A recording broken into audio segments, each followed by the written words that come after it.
by the way, just again, this is a really cool segment. Those things crawling down the elevator like that. That would look actually really cool. We should probably take a moment to actually talk about the game.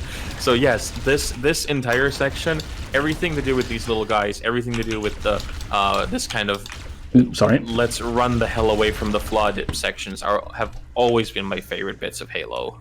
This is a good level. I love the pandemonium here, because we now have 3 enemy factions.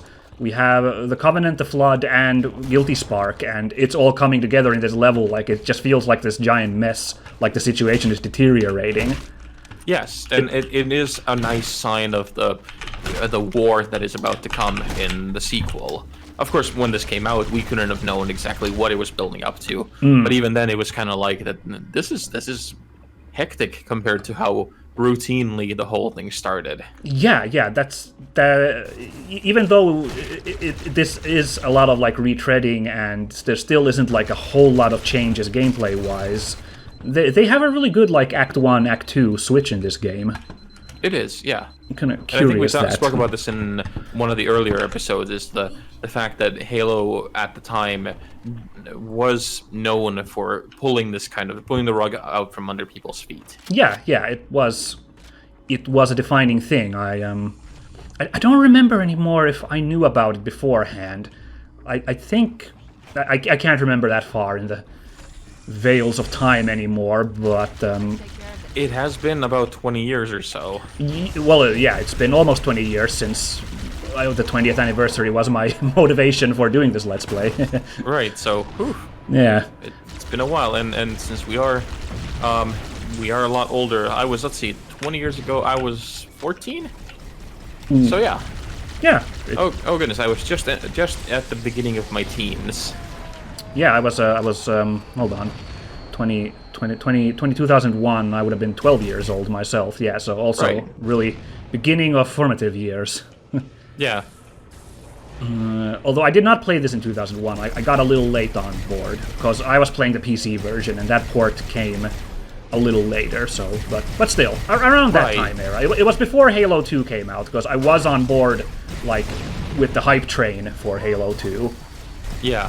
I remember because I was very excited about Halo.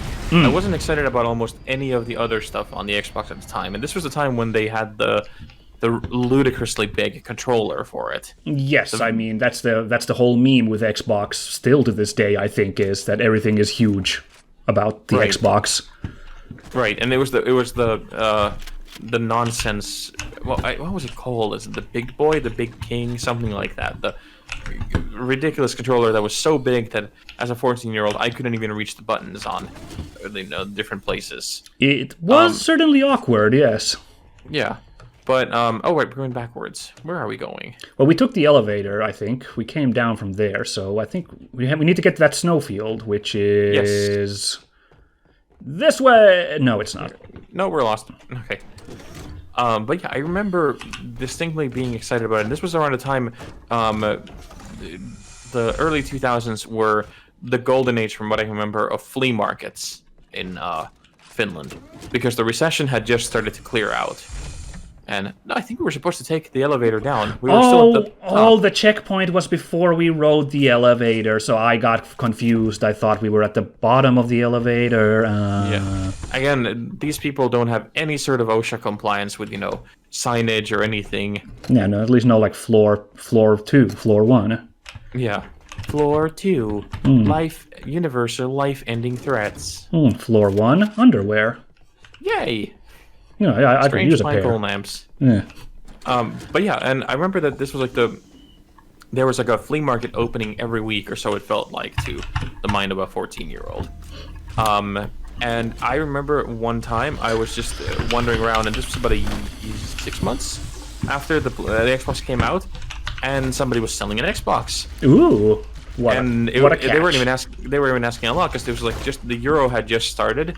So I think the price they were asking was something like 40 euros, 50 euros for a brand new console. Oh. And I remember even then I knew that don't ask any questions, just buy the thing and run away. Yes, right. Don't like give any insight to the seller, I suppose. Right. So I just kind of looked at them. I'm like, "Does this work?" And they're like, "Yeah, we just don't like it."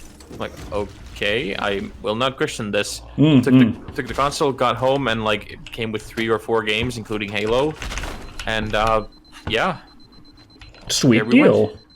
Yeah, and I remember that even then it did make an impression played on an old CRT television. That's one of those big fat televisions for the younger listeners. Right, they have a bit of chunk to them behind them. Yes, cathode ray tubes. Terrible, terrible things. Aw, Still man. beloved by speedrunners and the community who loves the old retro games. I wish I still had a CRT monitor.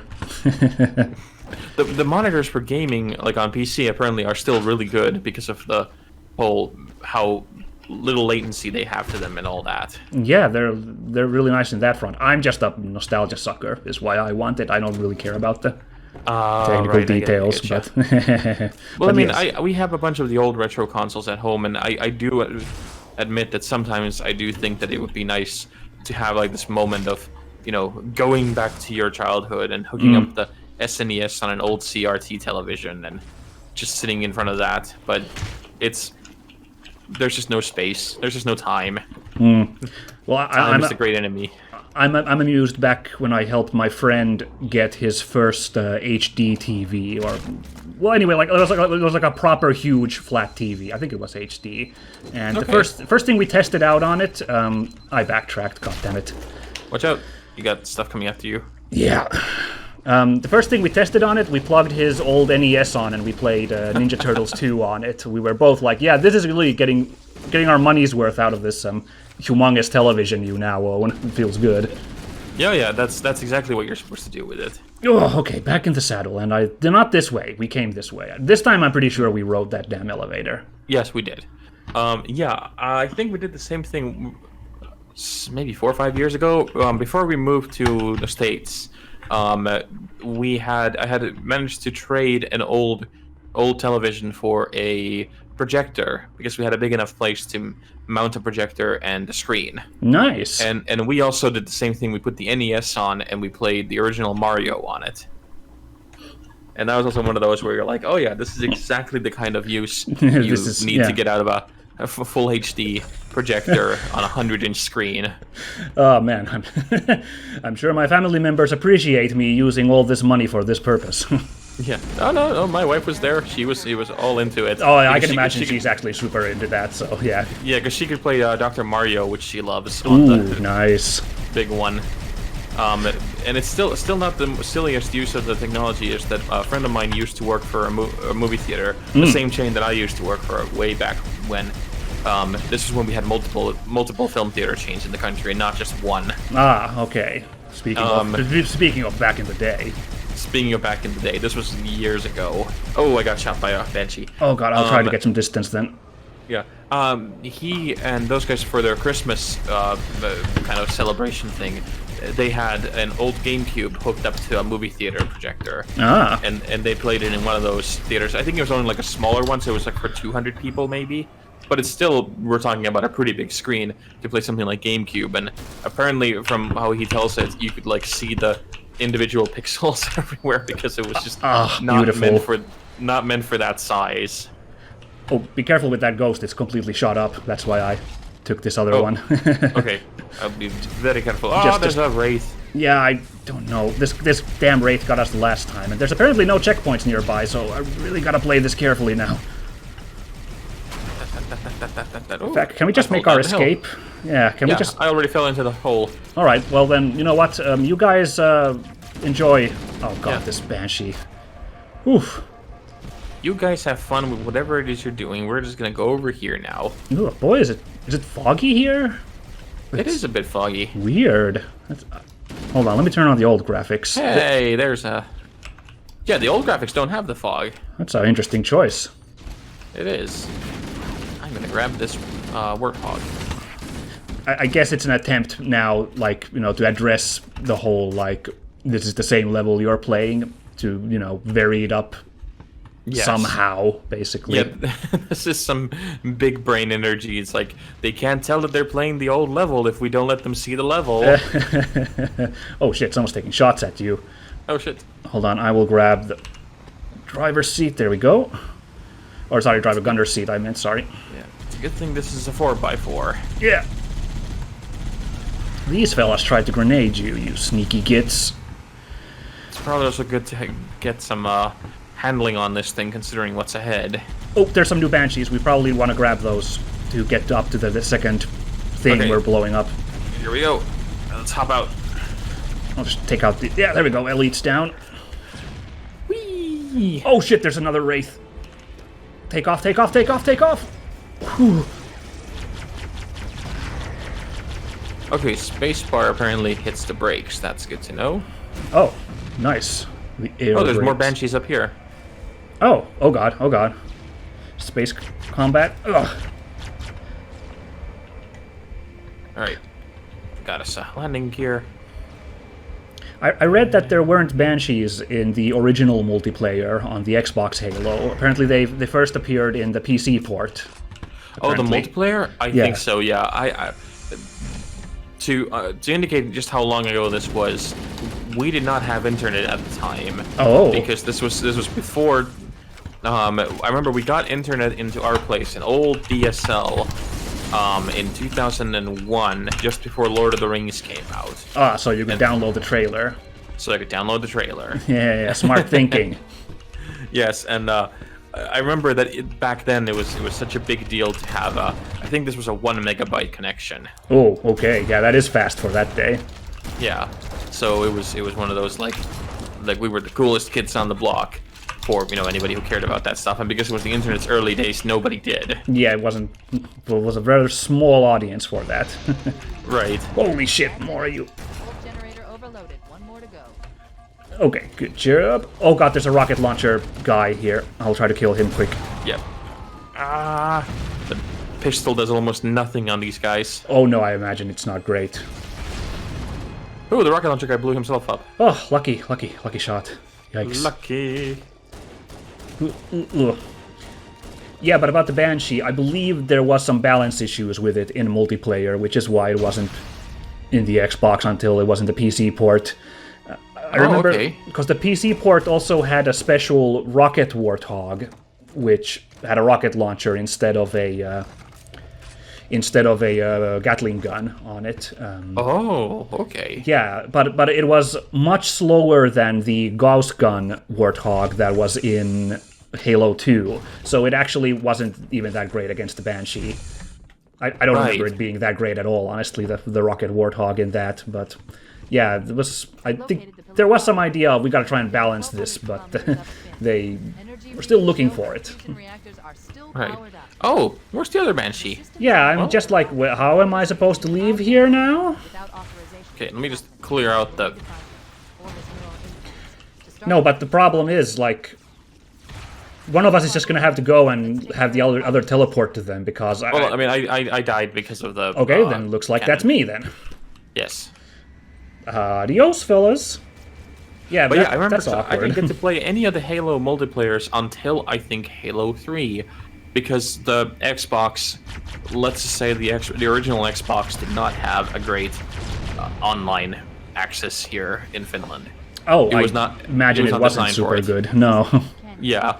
But by the time the Xbox 360 came out and Halo 3 became a thing, that was like the thing that everybody played. Like everybody in I was in college at the time, so everybody at the college was into it.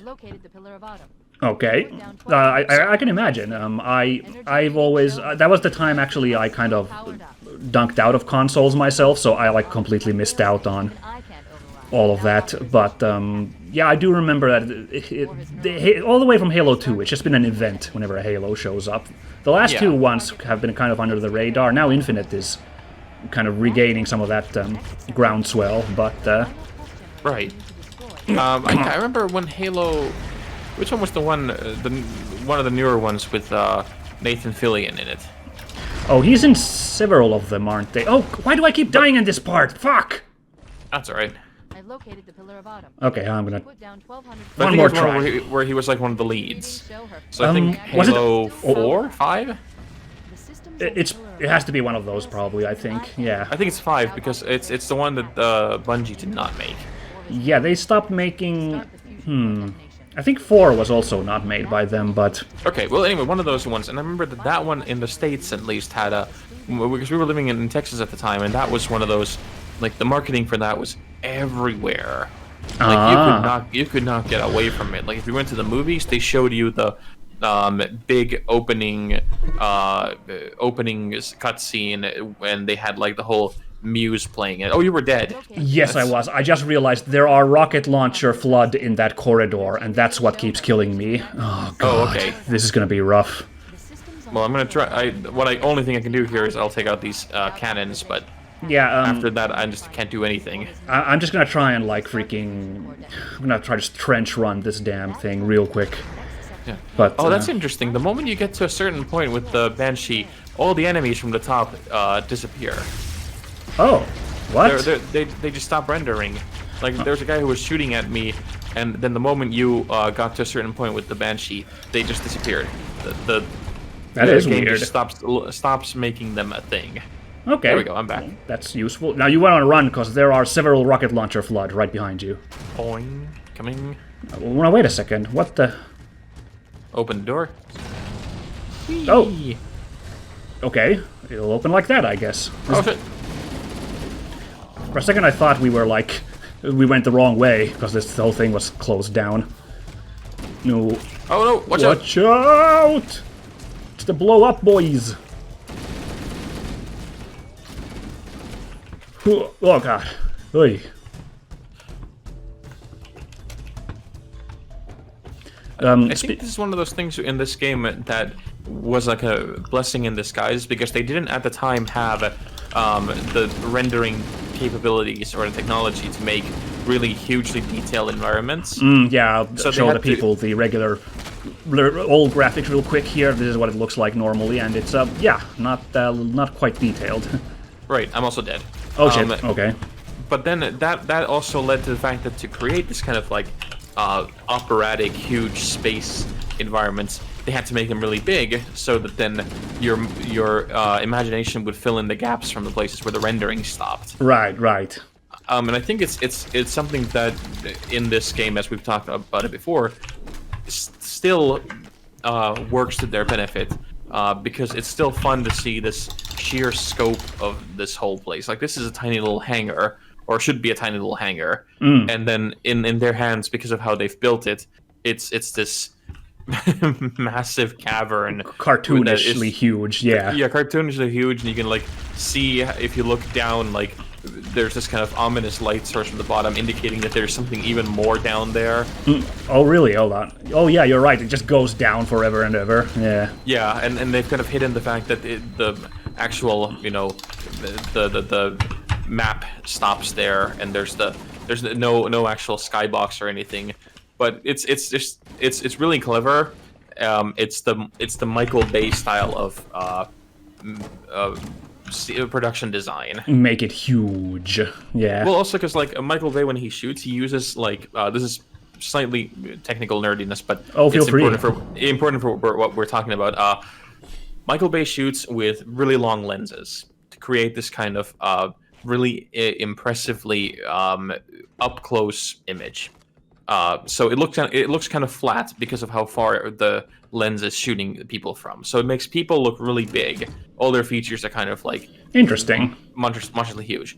But that also means that when somebody's then they're doing the Spielberg stare off of the camera, like they're looking at something hugely important that we can't see because the world ends at the frame. And then they have the camera moving, and they have like stuff in the background that you have like, an indication of like maybe that there's an explosion happening, or you see the edge of an explosion, or you see a transformer whizzing by to indicate that whatever these guys are looking at, something really fucking huge is happening over there, and it's so huge that it's actually already breaching into this shot that we're seeing. And this first Halo uses a lot of the same tricks to it, in the sense that it indicates that there's something even bigger out there that we don't see, and I really like it because it's such a clever use of limited resources. Good call. I appreciate you bringing up this nerdiness, because that's not something I have to admit I don't have the wherewithal, the knowledge to quite notice something like that. It's something that is there all the time, and it took me years to start noticing it. And now that I have said like 10 years, 15 years, after high school and college, and way too many films and film classes, it's now you see it everywhere. So you just get this kind of like, oh, this is so cool! Look, everybody, look how cool! And then it's like everybody just kind of awkwardly smiles and waves, nods. Yes, that angle certainly is nice. Yes. Yeah. Okay. Sir, this is a Wendy's. It's all good. Yeah. I've been shot. Oh, that's less good. Let's try this another go. There were some ghosts somewhere there. Yes, let's try and find those first. Yeah, I got bopped again. Freaking. This is no walk in the park anymore. This game. It's a little intense. A little downside of this hugeness is so open areas. Not a lot of cover. Not a lot of like places to duck and hide in. Unfortunately. So like these freaking assault rifle flood, kind of a problem even with their shitty shooting. God damn it!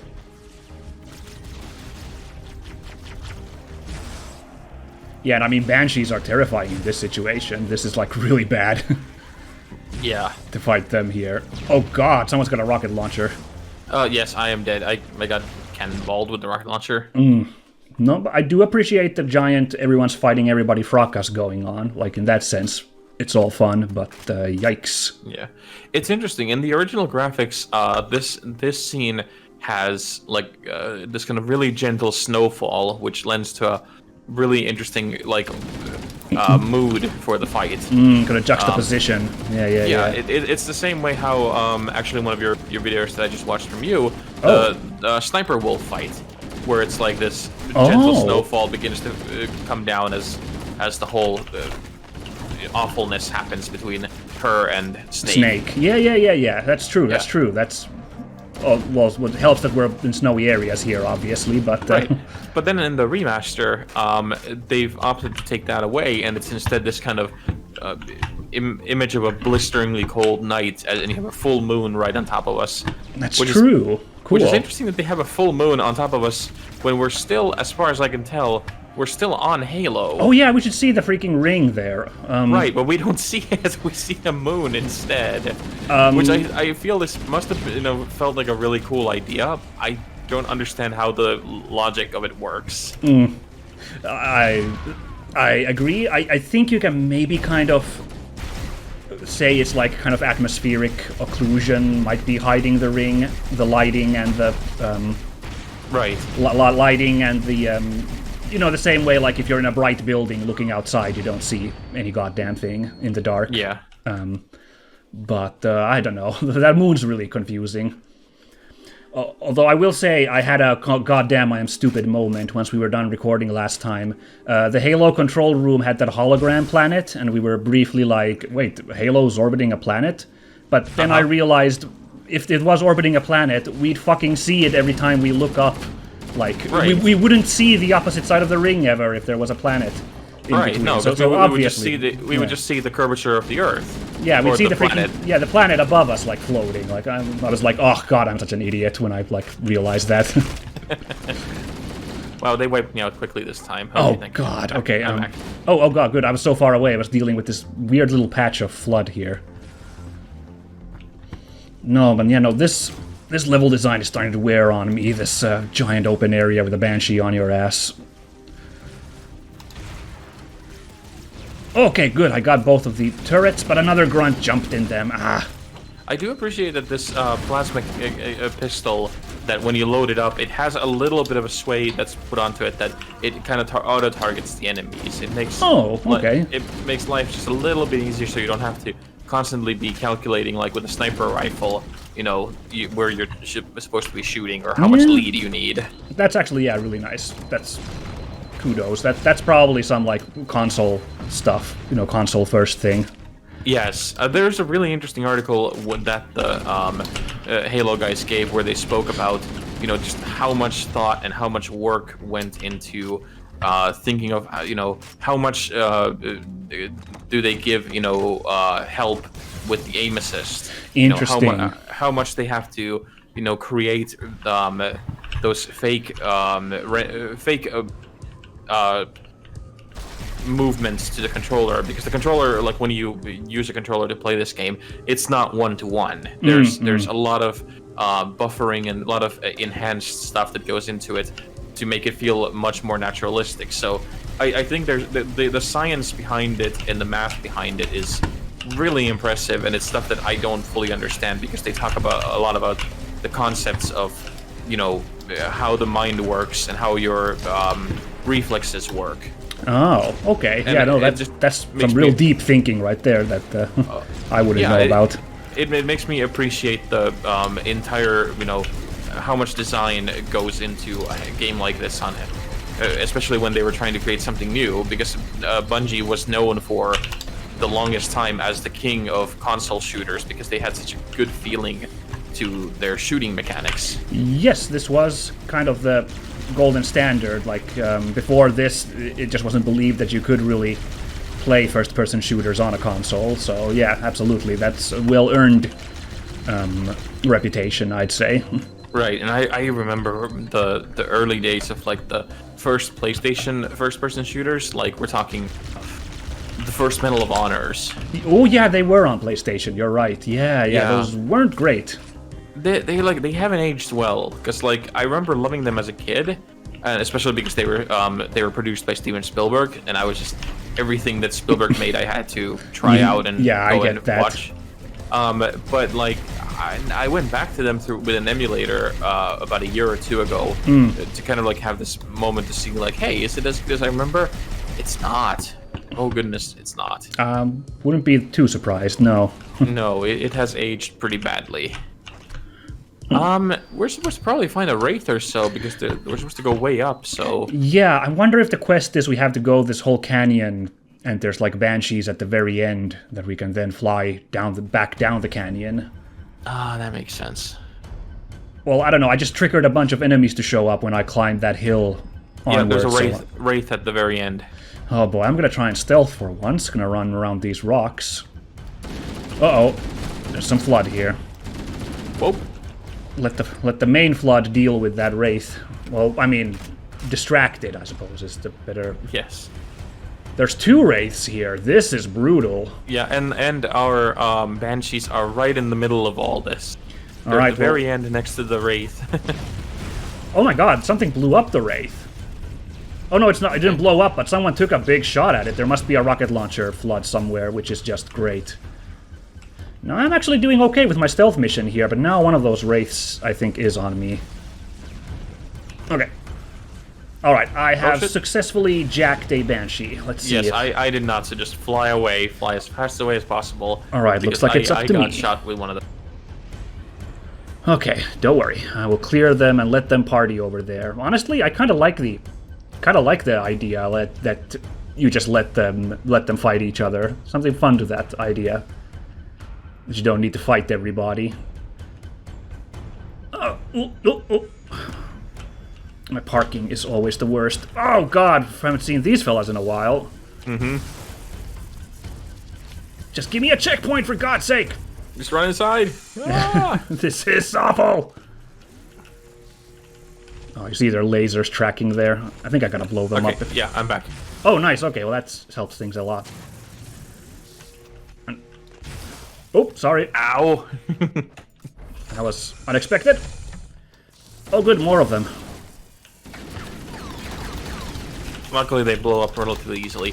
Okay, am I remembering wrong, or didn't these guys at some point drop the laser that they have that you could get the weapon from them? I think so, yeah, but that's once again like something that they couldn't do in the first one yet. I'm pretty sure that only happens. Oh, in... okay, so it's much like because I have this recollection that at some point you could, but I'm guessing that I'm thinking of Halo 3 or something. Yeah, 2 or 3, one of those it has to be. But yeah, it's definitely just one of those like that's a good idea, but they couldn't quite implement it yet. Oh hey, I think that was the level actually. Oh boy. No, that'll take too long. You have a better idea? There's a teleportation grid that runs throughout Halo. That's how the monitor moves about so quickly. Oh. I had to tap into the grid when I was in the control center. Unfortunately, each jump requires a rather consequential expenditure of energy. Something tells me I'm not gonna like this. But I'm pretty sure I can pull it from your suit without permanently damaging your shields. Needless to say, I think we should only try this once. Do it. Okay. Well. And he explodes into giblets. Well, Probably that's not. certainly only trying it once. Yes, that fulfills the